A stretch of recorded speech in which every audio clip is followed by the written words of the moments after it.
ইলেকশ্যনখন আহিলচোন কাক ভোট দিবা এতিয়া কংগ্ৰেছৰ যিটো মহাজোঁট সেইটোক দিম ভোট মহাজোঁট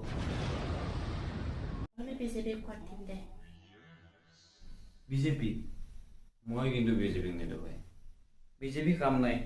লুটি খাইছে দেশখন কি লুটি খাইছে ইমান ভাল ভাল কাম কৰিছে বিজেপিয়ে সেইকাৰণে দিম বিজেপিক ভোট দেশৰ সম্পত্তি বিক্ৰী কৰি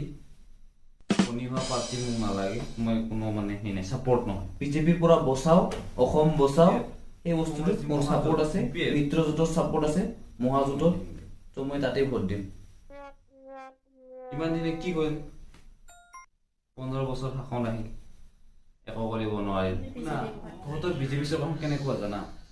প্ৰথমতে জিঅ' নিচিনাকে ফ্ৰী দিব একদম ফ্ৰী দি যেতিয়া এডিকশ্যন হৈ যাব মানুহবিলাকৰ তাৰ পিছত আৰু বিশ্বাস পৰাই থকা আৰু এনেকুৱা তোমালোকৰ চৰকাৰ তোমাৰ মাজে অৰুণোদয় আছে ফ্ৰীতে গেছ পাইছে তাৰপিছত ইলেক্ট্ৰিচিটি পাইছে সেইবিলাক কথা গেছ ফ্ৰীতে দিছে ইলেক্ট্ৰিচিটি ফ্ৰীতে দিছে ঠিক আছে বিলটো কোনে দিব এইবিলাক পইচা ক'ৰ পৰা আহে কচোন ক'ৰ পৰা আহে কচোন চিপিএমক ভোট দিম চিপিএমক ভোট দিবি না চিপিএমৰ কথা ক'লে মোৰ কাঁচি হাতুৰি কথা মনত তাৰপিছত মনত পৰে কাঁচি হাতুৰি কথা মনত পৰিলে মোৰ চাইনাৰ কথা মনত পৰে চাইনাৰ কথা মনত পৰিলে মোৰ কৰোণা ভাইৰাছৰ কথা মনত পৰে কৰোণা ভাইৰাছৰ কথা মনত পৰিলে মোৰ লকডাউনৰ কথা মনত পৰে আৰু লকডাউনৰ কথা মনত পৰিলে মোৰ মূৰটো গৰম হয় আৰু সেইবিলাক দলৰ কথা পাতি একো লাভ নাই ভাল লাগে মোৰ দলটো মই কমিউনিষ্ট ভাল পাওঁ মই সেইটোক দিম এইটো মোৰ কথা মোৰ ব্যক্তিগত কথা নিজে কি হয় নাই এনেই উঠি লিৰি ফুৰি কাম নাই এইবিলাক পাৰ্টিৰ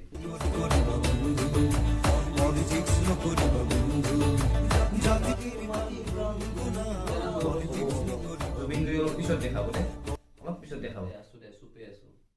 কংগ্ৰেছে যি আনিছে বিজেপিৰ পৰা বচাও অসম বচাও 15 বছৰ শাসন কৰি ছাপৰ্ট আছে নিজৰ দলটোকে বচাব নোৱাৰিলে এতিয়া অসম বচাও কৈছে দে আৰু কিমান ভাল ভাল কাম কৰিছে বিজেপিয়ে ৰাস্তা ঘাটবিলাক ভালকে বনাইছে তাৰপিছত হস্পিটাল বনাইছে তাৰপিছত দেখা নাই সবচে পৃথিৱীত ডাঙৰ দলংখন আমাৰ অসমতে হ'বচোন সেইখনতো বিজেপিয়ে কৰিছে কিমান ভাল ভাল কাম কৰিছে সেইবিলাক শলাগ ল'ব নোৱাৰা খালি বেয়াটোহে কৈ থাকে বিজেপিয়ে ক'ৰ পৰা পইচা দিছে কচোন ক'ৰ পৰা দিছে চব ৰাইজৰে দিছে ৰাইজৰে লুটি লুটি এইবোলে টোল গেট বনাইছে এইবোলে বস্তু চৰকাৰী বস্তু বিক্ৰী কৰিছে বস্তু লুটি লুটি কিনে আমাক খুৱাই আছে কোনো চৰকাৰে নিজৰ পকেটৰ পইচা নিদিয়ে এই ৰাইজৰে ধনবিলাক খাই খাই আহি পৰে বুজিছা এতিয়া যদি মানে জাতি মাটি ভেটি বচাৰ কথা আহে তেতিয়াহ'লে আঞ্চলিকতাবাদ লাগবই ৰাষ্ট্ৰীয়বাদ কোনো মধ্যে কাম নহ'ব বুজিছা সেইকাৰণে ৰাইজৰ দল আছে এজেপি আছে এই ইয়াৰ ভোট দি বাছ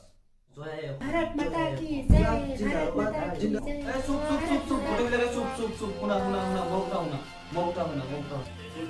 ৰাইজক ইলেকশ্যন অহাৰ আগতে চিনি পায় তাৰপিছত এডালৰ নেবুৰ দেখা নাপাব বুজিছ ফ্ৰেণ্ড চাৰ্কুল সদায় থাকিব সদায় একেলগে কাম কৰি যাব লাগিব বুজিছ এনেকে এইবিলাক কথা কৈ একো লাভ নাই কোনে কাক ভোট দিয়া কোনে কাক কি দিয়া তোৰ নিজৰ ব্যক্তিগত কথা ভাই তাৰ নিজৰ চইছে চুপ চাপ দিবি বিন্দাছ গুচি আহিবি এইবিলাক কথা উলিয়াই লাভ নাই চুপ হৈ থাক গুড নাইট এই ভিডিঅ'টোৰ মূল কাৰণটো হৈছে কি আমাৰ ফ্ৰেণ্ড চাৰ্কুলবিলাকৰ মাজত যে পলিটিক্সৰ কথা যেতিয়া ওলায় তেতিয়া তাৰমানে কি ই অমুকক ছাপৰ্ট কৰে আনজনে অমুকক ছাপৰ্ট কৰে এজনে নিজৰ দলটোৰ কথা কয় এজনে আন এটা দলৰ কথা কয় তেতিয়া মানে কি এটা কণ্ট্ৰভাৰ্চিয়েল এটা মানে পৰিৱেশৰ সৃষ্টি হয় তাৰপিছত কেতিয়াবা কিনি মাৰপিটো হৈ যায় তেনেকুৱা হৈ যায় তো মই যিমান পাৰোঁ সিমান মানে কি সবৰে ভাল বেয়া দিশটো মানে কম সময়ত মানে উপস্থাপন কৰি আপোনালোকৰ আগত আগবঢ়াবলৈ চেষ্টা কৰিছোঁ আৰু মানে কি যাতে সকলোমে ইলেকশ্যনখন পাৰ হৈ যায় তাৰ কাৰণে সকলোকে মানে বিনম্ৰ অনুৰোধ জনাইছোঁ আৰু নেতাসকলকো বিনম্ৰ অনুৰোধ জনাইছোঁ যে মানে কি বহুত মানে উচ্ছৃংখলমূলক মানে মন্তব্য যাতে নিদিয়ে যাতে মানে কি আমাৰ মানে কাজিয়া বেচালৰ মানে পৰিৱেশৰ সৃষ্টি নহয় তাৰ কাৰণে মই আপোনালোকক অনুৰোধ জনাইছোঁ আৰু সকলোৱে যাতে শান্তিপূৰ্ণভাৱে ভোট দিয়ে আৰু আমাৰ এটা ভাল চৰকাৰ এখন গঠন হয় তাৰ কামনা কৰিছোঁ ধন্যবাদ জয় অসম